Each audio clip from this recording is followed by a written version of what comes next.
నమస్కారం అందరికీ.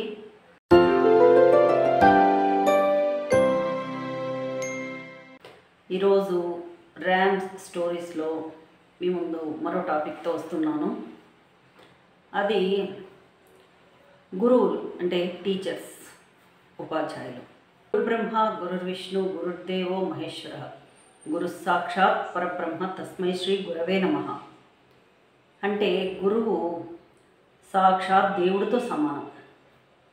తల్లిదండ్రి తర్వాత, దేవుడి తర్వాత ఆయననే మనం పూజించాలి, గౌరవించాలి. అది మన సాంప్రదాయం. అట్లాగే ఒక కవి ఏ రోజో చెప్పాడు, గురువు అంటే గుండ్రాయి కాదు, గురువు అంటే గుడి తలుపు కాదు అని. కానీ ఈ కాలం కొందరు ఉపాధ్యాయులు గుండ్రాయి కన్నా పెద్ద బండలాగా తయారవుతున్నారు. విద్యార్థినులు అమ్మాయిల పాలిటి. నేను ఈరోజు ఒక న్యూస్ చూశాను. ఈ మధ్యకాలంలో చాలా చూస్తున్నాను. అందులో ఈరోజు చూసిన న్యూస్ నాకు కొంచెం బాధాకరంగా అనిపించింది. దానికి సంబంధించిన వీడియో కూడా నేను ప్లే చేస్తాను, చూడండి. ఒక టీచర్ విద్యార్థిని పట్ల అసభ్యంగా ప్రవర్తించాడు. విద్యార్థికి సంబంధించినటువంటి పేరెంట్స్ వాళ్ళ చుట్టాలు వాళ్ళు వెళ్ళి ఆ టీచర్కి చక్కగా పూజ చేశారు. ఇది ఆ వార్త. అటువంటివి చూసినప్పుడు ఆడపిల్లల్ని ఒక్కొక్కసారి భయం వేస్తుంది స్కూల్లోకి పంపించాలంటే కూడా. కానీ అందరూ అట్లా ఉండరు కదా. 100లోనో 1000లోనో ఒక్క ఉపాధ్యాయుడు అటువంటి వాడు ఉంటాడు. చూస్తున్నాం మనం ఇప్పుడు. గురువు అంటే అసలు అటువంటి వాళ్ళు ఉండకూడదు. అటువంటి వెధవ టీచర్ల వల్ల మిగతా టీచర్లు కూడా ఒక అమ్మాయికి మంచి చెప్పాలంటే కూడా కనీసము బ్లెస్ చేయడానికి తల మీద చేయి పెట్టడము, అభినందించడానికి షేక్ హ్యాండ్ లేదా భుజం తట్టడము చేయాలంటే కూడా భయపడుతున్నారు. అవి అప్రిషియేషన్. మామూలుగా అయితే మనం ఒక గురువు ఒక విద్యార్థినికి ఇలా అప్రిషియేషన్ చేశారు అంటే, భుజం తట్టాడు అంటే మీ వెనకాల నేనున్నానమ్మా అని ధైర్యం ఇవ్వడం అది. కానీ అది చేయాలంటే కూడా ఒక మంచి టీచర్ భయపడేలాగా ప్రవర్తిస్తున్నారు మిగతా టీచర్లు. ఎందుకు ఏమిటి అంటే అది వాళ్ళ మెంటాలిటీ అనుకోవాలి. వాళ్ళ ఇంట్లో తల్లి చెల్లి వీళ్ళంతా ఉంటారు కదా, వాళ్ళ కూతుర్లు ఉంటారు కదా, వాళ్ళ ఆడపిల్లలు కాదా. ఇప్పుడు పక్కన ఎదుటి విద్యార్థి ఆ అమ్మాయి ఎవరో పరాయి అమ్మాయి అయినంతలో నీకు గౌరవించాల్సిన అవసరం లేకుండా పోతుందా? అసలు అటువంటి చిన్న పిల్లల మీద అసభ్యకర ప్రవర్తన ఎట్లా చేయాలనిపిస్తుంది ఇటువంటి టీచర్లకి? అది మహాపాపం అనేది వాళ్ళకి అర్థం కాదా? ఆ పిల్లలు తెలియని పిల్లలు, ఆ ఏజ్ ఏమీ తెలియని ఏజ్. వాళ్ళకి ఆ తెలియని ఏజ్లో ఈ టీచర్ ఏది చెప్తే అది వాళ్ళు విని నేర్చుకోవాలి. వీళ్ళు ఏం నేర్పుదాం అనుకుంటున్నారు ఆ పిల్లలకి? భయపెట్టి మార్కులు తక్కువ వేస్తామనో, ఫెయిల్ చేస్తామనో, లేదంటే మీ మీద ఇంకో రకం కంప్లైంట్ చేస్తామనో, ఇట్లాంటి విధంగా భయపెట్టి పిల్లల్ని లొంగ తీసుకోవడానికి ప్రయత్నం చేసేవాళ్ళు కొందరు, లేదా ఆ టచ్తో స్పర్శానందం అనేటువంటి ఒక రాక్షసానందాన్ని పొందడానికి ట్రై చేసే టీచర్లు కొందరు. ఇటువంటివి కొల్లలుగా చూస్తున్నాం మనం. అటువంటి వాళ్ళ మీద పోలీస్ కేసులు అవుతున్నాయి. అందరూ వెళ్ళి దంచడము జరుగుతుంది. ఇన్ని జరుగుతుంటే కూడా వాళ్ళకు బుద్ధి రావట్లేదు. ఎందుకు? అది వాళ్ళ బుద్ధికే మనం వదిలేయాలి తప్ప వాళ్ళు తెలుసుకొని ఆ టీచర్ అనేవాడు, టీచర్ అంటే ఒక తండ్రితో సమానం. వాడి వయసు చిన్న వయసు కావచ్చు, పెద్ద వయసు కావచ్చు, ఎటువంటి వయసు టీచర్ అయినా కూడా ఒక పిల్లకు స్కూల్కి వెళ్ళే ఎల్కేజీ నర్సరీకి వెళ్ళే పిల్ల నుంచి బీటెక్లు చదివే పిల్లలకు కూడా ఒక టీచర్ అనేవాడు తండ్రితో సమానం. అంటే ఆ పిల్లను అంతగా గౌరవించాలి. ఆ పిల్లలు కూడా ఆ టీచర్ని తండ్రితో సమానంగా చూసుకుంటారు. గురువు వైద్యుడు అనే వాళ్ళ దగ్గర మనం సిగ్గుపడం. ఏ విషయం ఉన్నా చెప్పుకుంటాం. వాళ్ళ దగ్గరే చెప్పుకుంటాం కదా. వైద్యుడు కూడా, కొందరు వైద్యులు అటువంటి వాళ్ళు ఉన్నారు. అంటే 1000లో ఒకరో 1,00,000లో ఒకరో ఉండొచ్చేమో వైద్యులు అటువంటివి తప్ప, స్టూడెంట్స్ పట్ల లేదా పేషెంట్ల పట్ల ఇటువంటి రాక్షసానందం వాళ్ళకి ఏంటో అర్థం కాదు.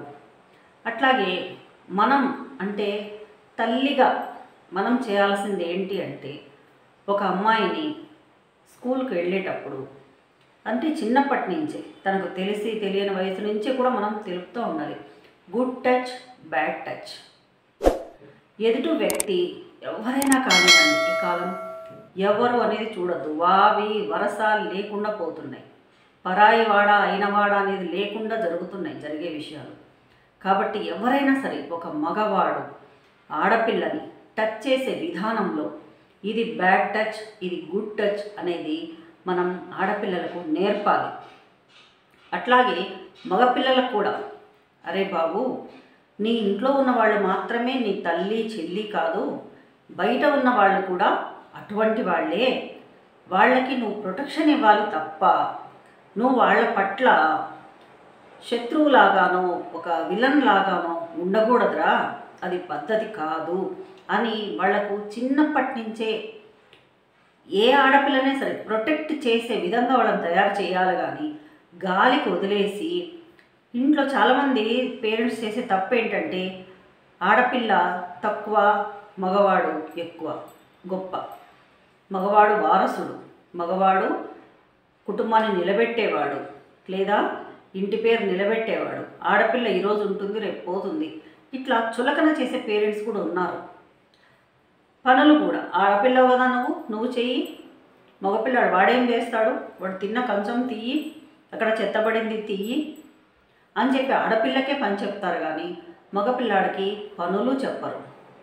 చదువుకోరా కుదురుగా కూర్చొని అని చెప్పరు. ఏమంటే వాడు హర్ట్ అవుతాడేమో, వాడు చదివినా చదువు డబ్బు పోసైనా చదివిస్తారు. వాడు చదువు రానివాడైనా డబ్బు పోసైనా చదివిస్తారు. కానీ ఆడపిల్ల ఎంత బాగా చదువుతున్న ఆడపిల్లైనా, కొందరు, అందరూ కాదు నేను చెప్తుంది, కొందరు, కొన్ని కుటుంబాలు అది ఉంది, ఎంత మంచిగా చదివే పిల్లైనా డబ్బు నీ మీద ఇంత డబ్బు చదువుకే ఖర్చు పెడితే రేపు పెళ్ళికేం ఖర్చు పెట్టాలి, పెళ్ళికి మళ్ళీ ఖర్చు పెట్టాలి కదా, ఇటువంటి మెంటాలిటీలో ఉన్నారు. ఒక ఆడపిల్ల చదువుకుంటే ఒక కుటుంబం అంతా బాగుపడ్డట్టే, అది మనం తెలుసుకోవాలి. కుటుంబానికి రక్ష ఆడపిల్ల, వివేకం. సంసారాన్ని దిద్దుకోవాలన్నా, పిల్లలను దిద్దుకోవాలన్నా, చక్కగా సంసారం నడపాలన్నా, ఖర్చులు జమ ఖర్చులు పొదుపుగా ఉండాలన్నా, వివేకంతో ప్రతి ఒక్కరితో ఒద్దిగ్గా నడుచుకోవాలన్నా ఆ పిల్లకు జ్ఞానం అవసరం ఖచ్చితంగా. అబ్బాయికి అమ్మాయికి ఎవరికైనా ఇవన్నీ కూడా ఉండాలి. ఇవన్నీ మనం తల్లిదండ్రులుగా మనం వాళ్ళకు నేర్పాలి. మన తర్వాత స్కూల్లో ఒక టీచరే నేర్పాలి. అటువంటి టీచర్ల అసభ్య ప్రవర్తన వల్ల మిగతా టీచర్లందరికీ కూడా వస్తున్నటువంటి ఆ చెడ్డ పేరు అనేది ఎప్పటికీ ఉండిపోతుంది కదా. చాలామంది భయపడాల్సిన విషయం ఇది. కాబట్టి దయచేసి ఇంట్లో పేరెంట్స్ మీ పిల్లలకి ఆడ మగ అని అనుకోకుండా వాళ్ళను ఎలా పెంచాలో, ఈ సంఘంలో ఎలా ప్రవర్తించాలో దయచేసి నేర్పండి. అలాగే టీచర్లు కూడా మీరు తెలుసుకోండి. మీ ఇంట్లో ఉన్నటువంటి ఆడవాళ్ళలాగే బయట పిల్లలు కూడా మీరు ఒక తండ్రిలాగా ఆడపిల్ల పట్ల ప్రవర్తించాలి తప్ప అని, కనీసం జరిగే విషయాలు బయటపడినప్పుడు వాళ్ళు వచ్చి మిమ్మల్ని జనాలు పట్టుకొని కొడుతూ ఉంటే మీ పరువు పోతుంది కదా. మిమ్మల్ని చూసి నీ తల్లి, పెళ్ళాం, పిల్లలు అందరూ బాధపడాలి కదా, పరువు పోయిందని. అటువంటి కుటుంబాల్లో చాలామంది ఆత్మహత్యలు కూడా చేసుకున్నారండి. భార్యలు, నా భర్త ఇటువంటి వాడా, ఆ చిన్న పిల్లను కూడా చూడకుండా ఇలా చేస్తాడా, అసభ్యంగా ప్రవర్తిస్తాడా అని చెప్పి ఆత్మహత్య చేసుకున్న భార్యలను కూడా మేము చూసాం. కాబట్టి దయచేసి వివేకంతో ఆలోచించండి, విజ్ఞతతో ఆలోచించండి. ఆడపిల్లను ఆడపిల్లలాగే ఉండనివ్వండి. భయం లేకుండా ఆనందంగా ఆ పిల్ల జీవితం గడిపేలాగా ఆ పిల్లలు చదువుకొని మంచి వ్యక్తిత్వం గల వ్యక్తిలాగా తీర్చిదిద్దడానికి ప్రయత్నం చేయండి. కానీ భయపడి సైకలాజికల్గా ఆ పిల్లను లేదా ఒక అమ్మాయిని మీరు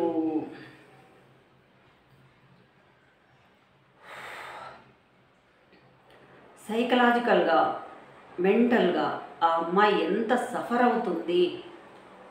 అసలు అటువంటి పాప కనీసం ఇంట్లోంచి బయటికి రావాలన్నా, లేదా ఇంట్లో తన తండ్రి అటువంటి అసభ్య ప్రవర్తనకు గురి అయిన పాప ఇంట్లో తన తండ్రో, అన్నో, మేనమామో, తాతో వచ్చి ఇట్లా ముట్టుకున్నా కూడా వణికిపోతారు వాళ్ళు. అంటే అంత భయపడిపోతారు. చిన్న పిల్లలండి, వాళ్ళకి ఏం తెలుసు. సో మీరు అటువంటి భయం లేకుండా స్వేచ్ఛగా, సంతోషంగా ఆడపిల్ల బతికేటట్టుగా ప్రవర్తించాలని మీ అందరికీ వినమ్రంగా శిరస్సు వంచి నేను అడుగుతున్నానండి. నమస్తే. Please like, share and subscribe.